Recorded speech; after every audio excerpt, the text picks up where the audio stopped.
অধীনস্থ এক এসআইকে পূর্বপরিকল্পিতভাবে এএসপি কার্যালয়ে ডেকে নিয়ে তার ব্যক্তিগত ব্যবহৃত মোবাইল ফোন, ল্যাপটপ ও নগদ অর্থ আটক রাখার অভিযোগে গাইবান্ধার পুলিশ সুপার ও ওসির বিরুদ্ধে মামলা দায়ের করা হয়েছে।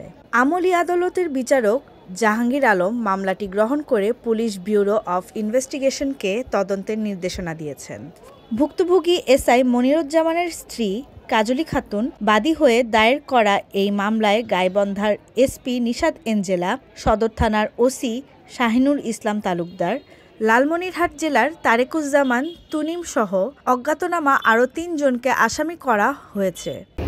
মামলা সূত্রে জানা যায়, বাদীর স্বামী এসআই মনিরুজ্জামান তখন গাইবান্ধা সদর থানায় কর্মরত ছিলেন।